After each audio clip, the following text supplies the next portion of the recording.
Miladi 600 yılları.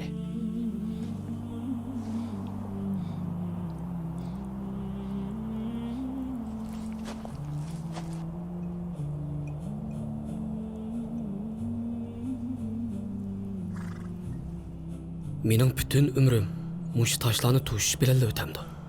Mening kim ekanligimni, ahvolimni biladigan birasi yo'qmidi acaba? Zulüm üstüden g'alaba qilgan imonning, qulluqdan qutulgan haqiqiy erkinlikning, islomning irqiy farqlarni qandoq yo'qotganligining eng go'zal misoli. Jannat uningga zar bo'lgan Hazreti Bilal Habashi. Allahu akbar, Allahu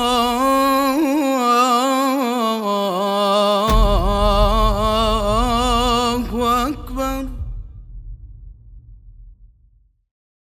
Peygamberimiz Muhammed Aleyhisselam'ның İslam nuru bilen peygamber qilib avatilişi xuddi qarang'uliqda qolgan kishilarga tutilgan mash'al kabi kishilarning oldini yuritgan bo'lsa, zolim kuch sohiblariga qo'rqinch paydo qilgan edi.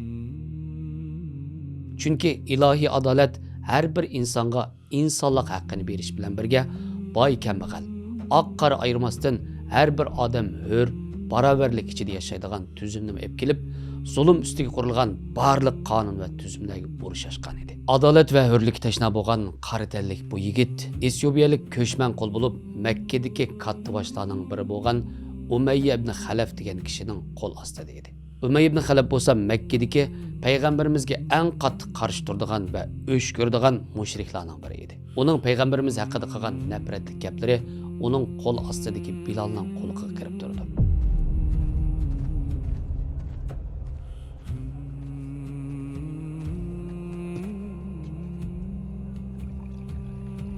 O Muhammed nima da'vatidi bilamsizlar? O insonlarning hammasi bir-biri bilan barobar. Xo'jayin bilan qulning farqi yo'q deydi.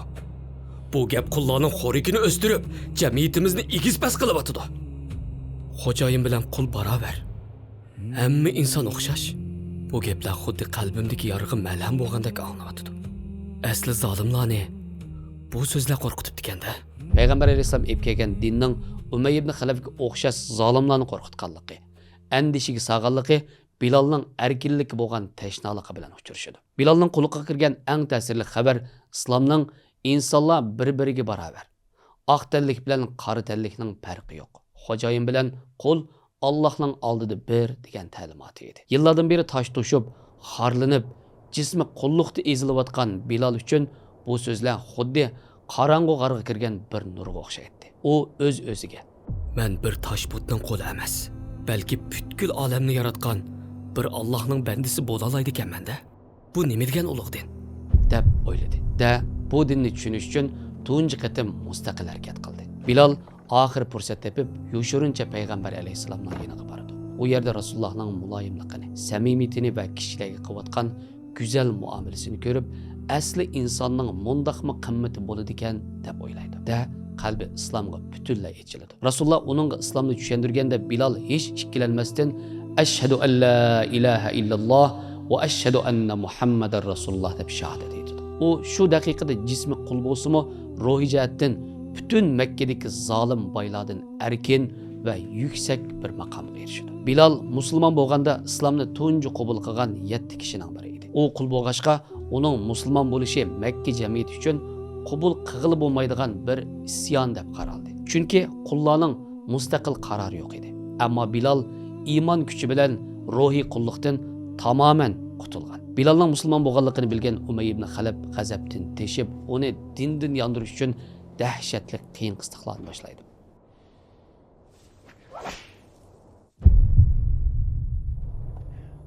Makkaning pishg'irim issiq qumlariga yalang'och yotqizib, ko'krigiga g'oyat zo'r toshlarni qo'ydi. Qiynug'uchilar Muhammadga kofir bo'l, Lat Uzzoga sajda qil. Lekin Bilalning qurib ketgan lavlaridan faqat birli so'z chiqdi. Ahadun ahad. Ahadun ahad. Bu so'z faqat bir e'tiqod nidosi emas, balki zolimning kibrini yer bilan yakson qilgan bir inqilob edi. Musulmonlar bir tanga o'xshash degan tarbiya asli tarbiyalangan sahobalar birsi-birsining azobi bilan tang azoblanadi. Qo'lida bo'lsa-la uning azobini yengillatish uchun harakat qiladi. Bilalning dahshatli qiyin qistoq qolganligini ko'rgan Hazrat Abu Bakr Bilalning xo'jayini Umayyaning yeniga kelib, Bu bicharaga hech og'rimamdi. Senda ozroqmi rahim yo'qmi? Uning aqlini buzg'ini sen. Xohlasang, sen uni setib olib qutqizib ol. Nech pulga sotasan? 7 o'qiya oltinga sotaman. Hisob. deginicha Bilal uchun 7 o'qiya oltin berib, uni setib olib, shu vaqtda ozod qilib o'tdi. Bir o'qiya oltin 201 gram oltin edi. Ya'ni Hazrat Abu Bakr Bilalni 1407 gram oltinga setib olib ozod qilib o'tdi. Hazrat Abu Bakr uni qo'ldab emas, qayrindishini qutuldirish deb bu pulni xashlagan edi. Hatto dadisi Hazrat Abu Bakrning Bilalni buncha qimmat pulga setib olganligini anglab, Abu Bakr, buncha vala pulga kuchliroq, hunar biladigan qo'lni setib olgan bo'lsang, senga foydasi tegar edi emasmi? Hazrat Abu Bakr dunyodagi yaqin foydani emas, yiroq foydani ko'zlagan. Qilgan ibodatga Allohning roziligidan boshqa manfaatni aralashtirmagan. Yiroqni ko'rar, aqlli tijoratchi edi. Hazrat Bilal ozod qilingandan keyin azobdan qutulib payg'ambar alayhisalomdan ayrilmay talab oldi. Payg'ambar alayhisalomning buyrug'i bilan musulmonlar Madinaga hijrat qilganda, ular bilan birga Madinaga hijrat qildi va Quba masjidini selishda aktiv qatnashdi. Musulmonlar namozga chaqirish uchun azon yo'lga qo'yildi. Islom yer yuziga tushib, tunji muazzinlik sharafini payg'ambar alayhisalom Habashistondan kelgan ko'chman qari telli qo'l musulmonga berdi. Payg'ambar alayhisalom: "Ey Bilal, o'rningdan tur, azon o'qi."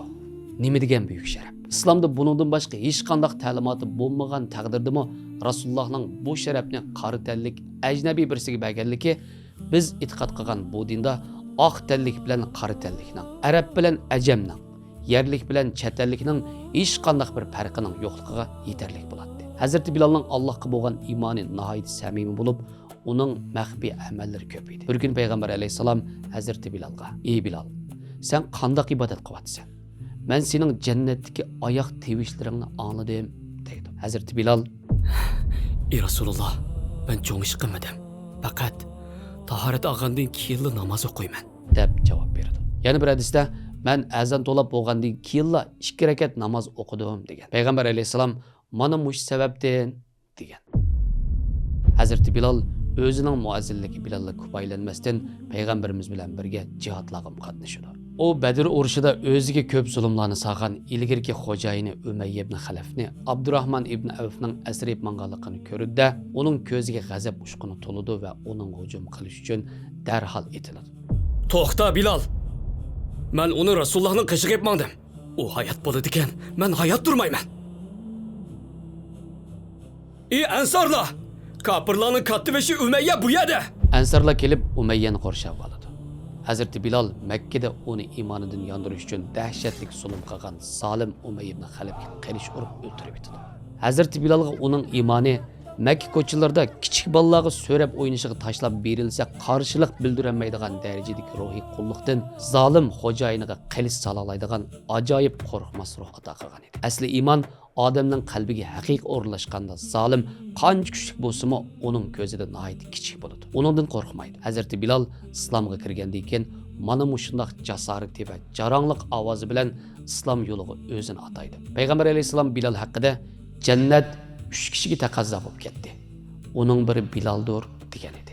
Lekin Bilal uning bilan ko'payinib qolmadi. Jannatim hal bo'ldi deb Alloh yo'lida jinini, melini qurbon berishdan to'xtab qolmadi. Mana mushundaq ruh bo'lganlik uchun uningga jannatdan xush bishorat berilgan edi. Ammo bizchi o'qigan namozlarimiz, bergan zakotlarimiz bilan jannatning ochqichini qo'limizga olgandek xotirjam bo'lib, o'zimizni allaylayotimiz. Payg'ambarimiz degandek, biz erishmoqchi bo'lgan Allohning meli qimmat. Allohning meli bo'lsa jannatdir. Uni arzon amallar bilan setib olib bo'lmaydi. Bizning butun umrimiz faqat jannatga erish uchun bizga berilgan muhlat. Hijratning 8-yili Makka fath qilinganda Hazrat Bilal Ka'baning yupiqiga yomishib chiqib, Allohning uyi Ka'ba, Baytullohda tunji azonni to'laydi. Allahu akbar, Allahu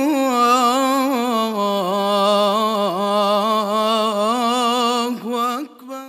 Hazrat Bilal payg'ambarimiz vafot topqucha Rasulullohning muazzinligini qiladi. Payg'ambar alayhisalomning vafoti Hazrat Bilalga eng qattiq og'ir keladi. Chunki Hazrat Bilal Arab diyoriga ko'chman bo'lib, Rasululloh uning qo'mondoni, o'qituvchisi, himoyachisi, yulanchiki hamma narsasi edi. Shunga uning Rasulullohdan ayrilish hamma narsadan ayrilgandek bo'ladi. U Rasululloh uchun nihoyat yig'laydi. Rasulullahның vafot tepib dafn qilinishdan ilgari namoz vaqti kirdi. Bilal azon o'qish uchun Rasululloh masjidining munoriga chiqadi. Takbir to'laydi.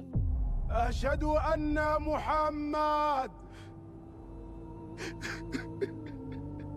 O ashhadu anna Muhammadan degan yeriga kelganda bo'g'ziga bir narsa kablashib qolgandek bo'lib, ovozini chiqarolmay yig'lab tashlaydi. Ayollarmi yig'ilishib ketadi. Madina yig'izorlikqa qaytadan to'ladi. Hazrati Bilal o'zini to'xtatib olgandan keyin yana azon to'lashga boshlaydi. Lekin yana Rasulullohning ismi zikr qilingan yeriga kelganda yana yig'i aralash ovozi bo'g'ilib, oxiriga tushiramaydi. Rasulullahsiz hayot uningga ma'nisiz bilindi. Oxiri u Sham tarafdagi musulmonlar qo'shiniga qo'shilib, shahodat maqomi orqali Rasulullohning huzuriga ketishni orzu qilib, Hazrati Abu Bakrdan muazzinlikka boshqa birisini tayinlashni talab qildi. Hazrati Abu Bakr uni nihoyat yaxshi ko'radi. Hazrati Umar Bilalni bizning xo'jayinimiz, apandimiz deb chaqiradi. Hazrati Abu Bakr Bilalning bu talabiga unimaydi. Ammo Bilal, Abu Bakr, agar sen meni o'zing uchun ozod qilgan bo'lsang, meni tutib qol. Ammo meni Alloh uchun ozod qilgan bo'lsang, meni xohlagan yerimga bog'ilib qo'y. Hazrati Abu Bakr, men seni Alloh uchun ozod qildim, xohlagan yeringga bog'in deydi. Hazrati Bilal yuk taqlarini tayyorlab Shamga berib, shu yerdagi musulmonlar qo'shiniga qo'shilib jihadga qatnashadi. Rasulullohning huzuriga berish uchun shahodat kutadi. Kunlar o'tadi. Hazrati Abu Bakr vafot topadi. Undan keyin Hazrati Umar o'rinbosar bo'ladi. Bir kuni Hazrati Bilal tushida Rasulullohni ko'rdi. Rasululloh uningga: "Ey Bilal, bizni yo'qlaydigan vaqting kamidimi?" deydi. Hazrati Bilal tushidan nihoyat qayg'urgan holda uyg'onadi va darhol Rasulullohning qabrisini ziyorat qilish uchun Madinaga qarab yo'lga chiqadi. U Madinaga yetib kelishi bilan Hazrati Umar uni oldiga chiqib qarshi oladi. Madina ahli Hazrati Bilalni kutib olish uchun oldiga chiqadi. Madina aholisi xuddi yo'qitib qo'ygan tuqqinni tepib olgandek qaynoq bir kayfiyatga cho'midi. Chunki ular Rasulullohdan ayrilish bilan tang uning muazzindan ayrilgan edi. Uning ovozi Rasululloh bilan o'tgan kunlarni eslatdi. Sahobalar uningdan azon o'qib berishni talab qilib turib. Hazrati Bilal munarga chiqadi va azon to'lashga boshlaydi.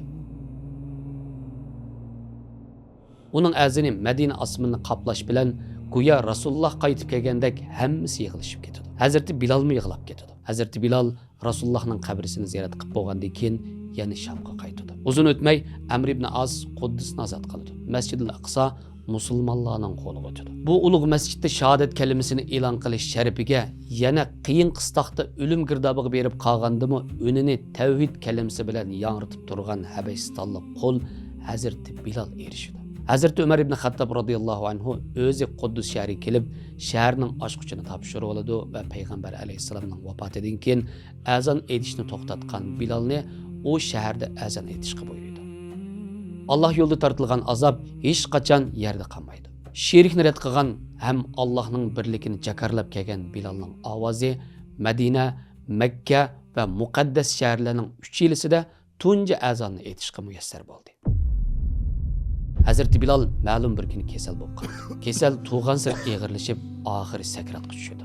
Dunyo tarixi eng cho'ng muazzin bilan xo'shlashish oldi turmoqda edi. Ayoli yig'lashga boshlaydi. Hazrati Bilal: "Ati qadrdonam va uning hamrohlari bilan uchrashaman" deginicha tabassum bilan vafot topadi. Bizga uningdagi Rasululloh sevgisini ato qilsin. Garchi biz dunyoda uning azonini anglashga muyassar bo'lamagan bo'lsakmi, jannatda uning azonini anglashga nasib qilsin. Amin.